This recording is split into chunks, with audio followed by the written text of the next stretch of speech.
Hey 4xe fans, here's a little something that you shouldn't do.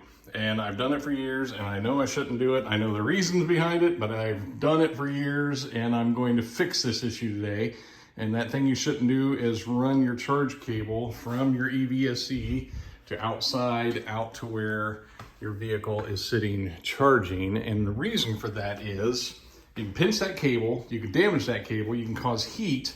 And let me cut to the next take and I'll show you one of the things that can happen if you do this too often. Now, I don't actually have this door closed. I just lowered it nicely just for the sake of this video because I'm going to address this issue today, and we're going to talk about why this matters. So since 2016, I've had an electrified vehicle of some sort. I had an old smart electric drive for about 4.5 years, and then got the Jeep in 2021. And as you can see, I have done this for years where I lay the charging cable here, drop the garage door opener on it, and look what has resulted. Do you see those lines there? We do not have those over on this side of the garage. That is actually from the cable getting warm and leaving a little bit of rubber behind, and it's probably damaged this cable on the outside and on the inside a little bit.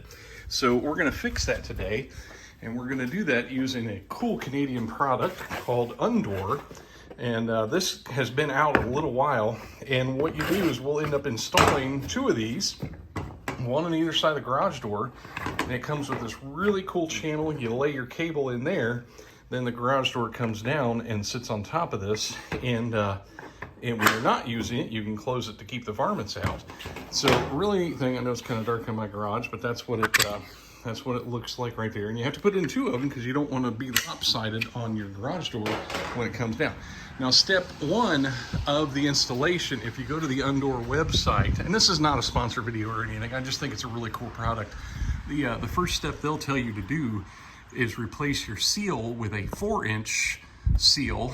And we had the garage door company come out today to do some service on our garage door, and I'm gonna make fun of my wife. She actually caught the little seal with the bumper of my Jeep and kind of damaged this, so we had to have them replace that too, but I didn't tell you that part.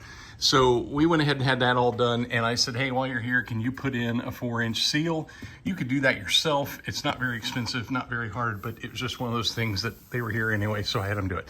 So we're gonna end up cutting this, and I'll show you that later when we get to that part in the project, but that's step 1 of it. And the step 2 will be, pardon the washer and dryer, we're in the middle of replacing these, is we will install both of these. And this is a really cool kit that Undor sends, and they actually give you the masonry drill bit and the screw and the anchors. I mean, everything but the drill and the hammer that you will use in your kit.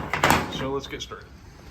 So step 1 tells us to draw a pencil line along the bottom of the garage door seal, 6 to 10 inches out. And I tell you, nothing like the kindness of Canadians to use freedom units for us Southern North Americans.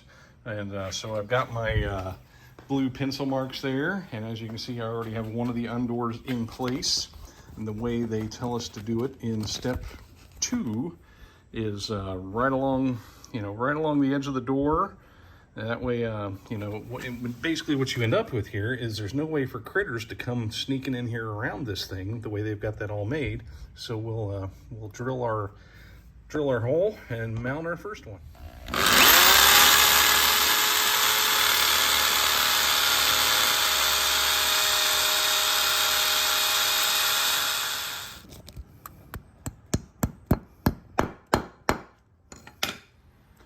All right, first flag on the play. I got my little bit out there to put this screw in, and don't you know, they use a square head, so luckily I have one of those, so we're gonna let that one slide.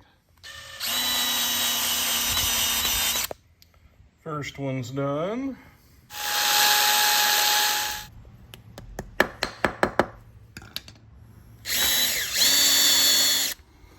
So actually following the directions, of course, we mount both of them, and then we would install the new seal, which I had done today. And then here's the part that gets a little crazy. You gotta reprogram your garage door opener because you want it to just come down and ever so slightly smash those. but we're also going to put a little cut in our seal. That way the rest of the seal will go down right in beside, you know, kind of like right in beside this little spot right here. The seal will still go down to the floor, and we're gonna have to cut that seal to go along with that, that line on that Undor.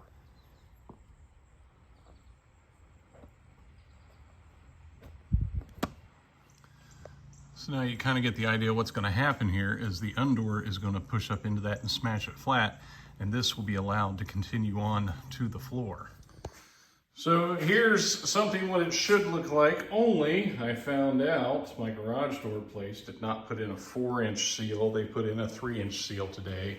So it's getting it in the middle, but it's not quite getting it on the edge. So I'm gonna have to replace that seal with a 4-inch seal instead of a 3-inch. And if you aren't familiar with how those seals are measured, you lay it flat, and if it's 3 inches long from end to end, it's a 3-inch, and if it's a 4-inch, it's 4-inch, so that's how that works. So you can see if it were a 4-inch seal, how that would fill that gap in there.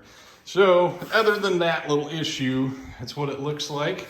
And if you go and open the garage door, if you need to charge outside, now I have a nice little place that I can take my charging cable, go out here, plug in the Jeep, and I've got a nice little place that I can lay that cable in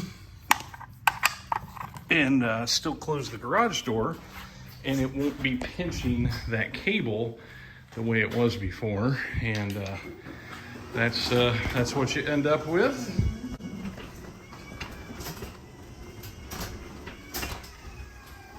And there you go. Thanks for watching.